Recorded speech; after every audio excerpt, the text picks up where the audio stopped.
Hey everyone, thanks for I guess sticking around. Know that this has been going on other streams, but we were unable to catch the first or second game. It is tied up 1-1, and I kind of know what happened the last few games, but Rifkin is still taking a bit of a break. It's been fine. It's actually been a very long cast, and we have another cast later tonight, so please allow us these little breathers, I suppose. In the bottom right, as the red Zerg, he is Bly. Almost said the Bly Zerg. Makes sense. In the top left, as the pink Protoss, he is Harstem. And last game was on New Gettysburg, and Bly did Proxy Hatch. Don't know what the first game was, but it wouldn't have surprised me if Bly also Proxy Hatched on that one, because that just seems to be what he's doing lately. But the important news is he doesn't do it here, even though he has definitely done it on King Sejong Station, especially against Terran. Not this game. This is the loser's bracket. So whoever loses this is just out of this qualifier, but keep in mind the server qualifiers are later this week. We are following the loser's brackets until L61, which if you look in the bracket and you actually find it, is like the loser's semis, I guess. Always a little complicated to put it that way because there's still the waiting of the losers. Gotta wait for the winners match, grand final winners match, and then they're doing this thing where it's not just top one, bottom one, which is how we're pretty used to doing it, but there's actually a bit of seeding involved, so there might even be like a fifth match next week when we finish this qualifier out. That sends you into like a round of 10 or something. It's weird, guys. I don't know.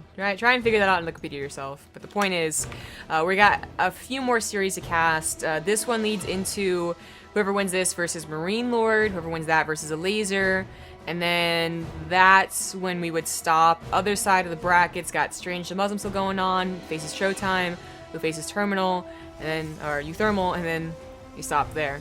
So at least 2 more matches, basically. Oof.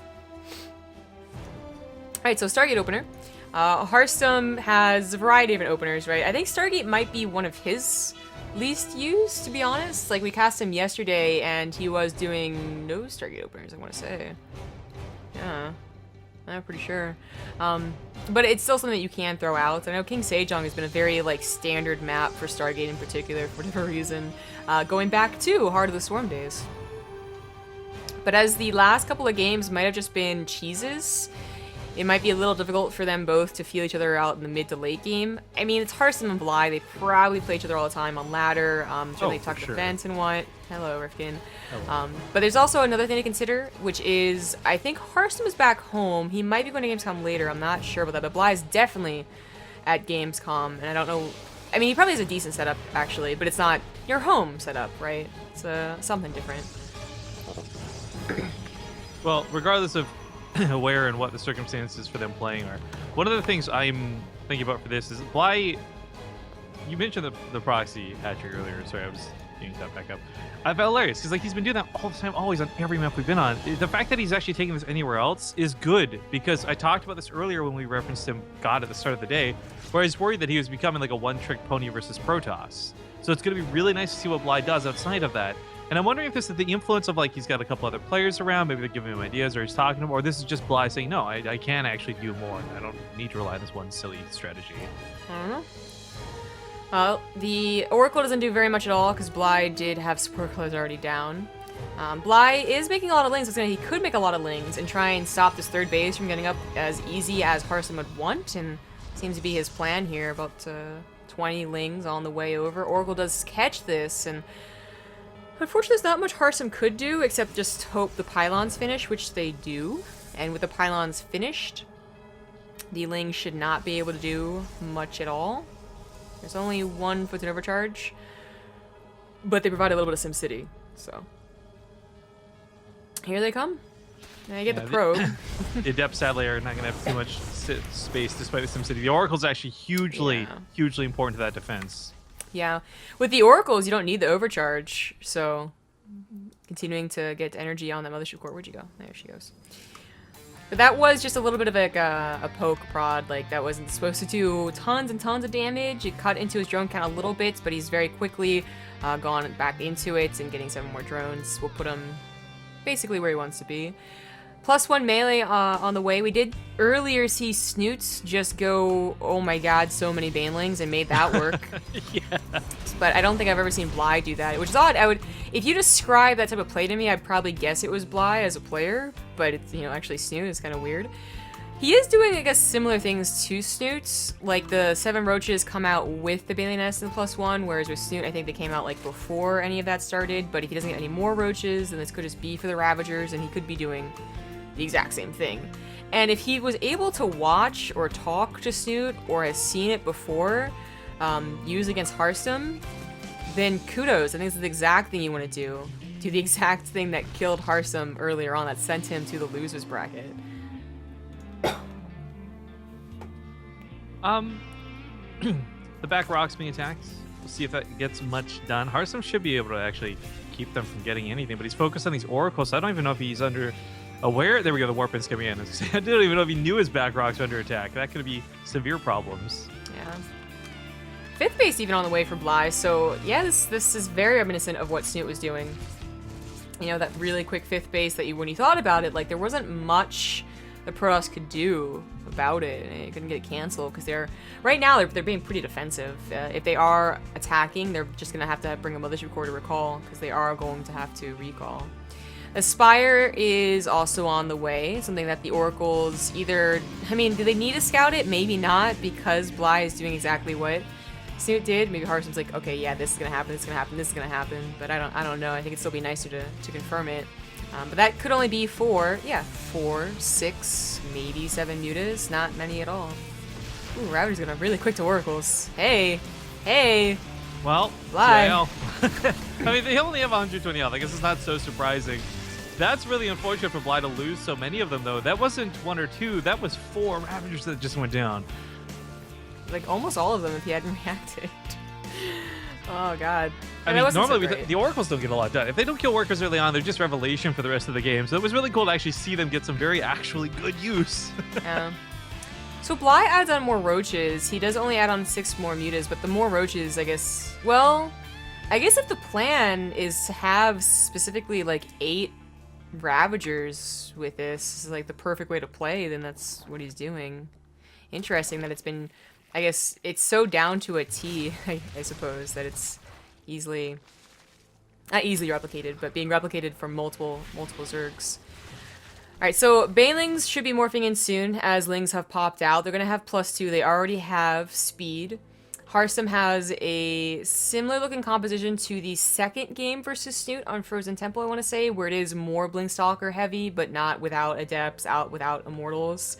And his Archons are a little bit later too, which I believe is what the case was for Frozen Temple. But, you know, all that, he lost both games. He lost the game on New Gettysburg to Mass Banelings. He lost the game on Frozen Temple to Mass Banelings. Will he lose this game on King Sejong?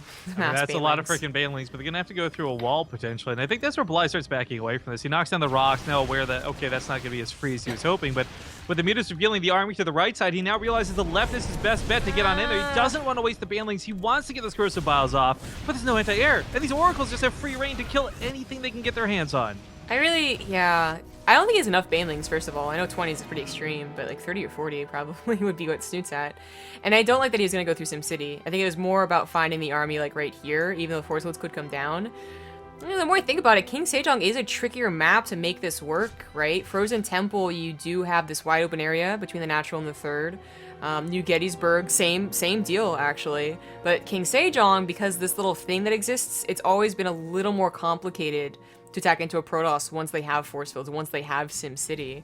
And Bly maybe just figured that out. I like that he pulled back instead of overcommitting, because I think that is something that Bly has done in the past, for sure. He's that type of player. I feel Bly when he's like a shark looking for blood sometimes. Yeah, exactly. So a bit like a safer play. I don't want to say smarter, because it could actually not be the right choice. I'm not sure, but it is safer. And he's got that 5th base, and he's got the Hive on the way, and he's getting even some static defense.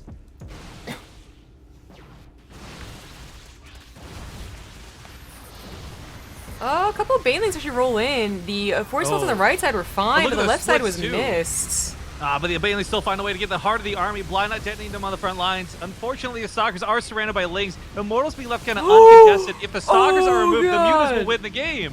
No, those High Templars had Storm. And like 2 Banelings hit all 4. Ooh, Oh dear God. No, Harstem, no. All in the blink of an eye. He was up 2 ramps. He just needed a couple more force fields. Oh, Bly has so much money. I really don't think he thought that was going to win him the game. But, you know, it did, kind of. And he does have... Well, he has the Banked Reinforced. He didn't have the Larva. So he also has a Hive. Oh, Harstem taps out. No. He was so well set up. That certainly was. Congratulations to Bly, who will take the game in the series, if I'm understanding. Game 3, right? Yes. Ouch. That sucks for Harstem. Painful stuff. Bly will go on to face Marine Lord, and we will be following that.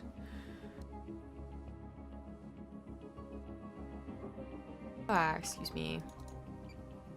I think everyone's following that now, though, because the other brackets are still in process. Strangers to Muslim. Yep. So about two to maybe 3-ish. Best of 3s left at this point, depending on how this goes. Mm-hmm.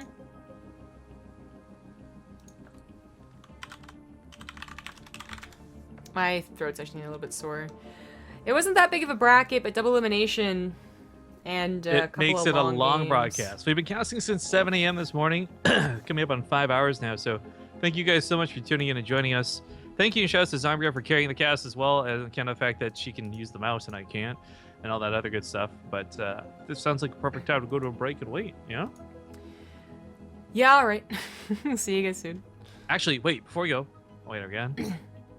Yeah, we're good. Okay, I'm gonna put this in here so we don't have to do it later. Just like the sponsor shout out that we normally do at the end of the stream, I'm gonna do now. That way, when stream's done, we can just peace out. Okay. So, while they do not sponsor WCS or Copa Mexico or anything like that, we do have some channel sponsors I just want to give some shout outs to since we do have some downtime. Number one being Chairs for Gaming. We talked about this. They're so generous. They're so awesome. They helped out a ton for the fundraiser when I was injured. Thank you, Chairs for Gaming, for being awesome people. Their chairs are good quality. You should check them out if you live in Canada or the United States. Chairsforgaming.com or chairsforgaming.ca. Using code BaseTradeTV on either site will, of course, get you $20 off your purchase. Free shipping and handling. G2A, you guys should know the deal with this. You check out the info down below. Get some games on the cheap. Corsair products available as well. All good quality, all amazing, and I can vouch for pretty much everything. And then, last but not least, would be the Yord Wood Watches that earlier in the cast somebody had been asking about. But as said, this is not the end of the stream and like our normal sponsor shoutouts. Oh, and of course, don't forget to check out the Amazon links if you want to help Zombie Grub out, as those are her links down below. But we're going to go to commercial break until the next series is ready. So stick around, guys, and we'll see you in a bit.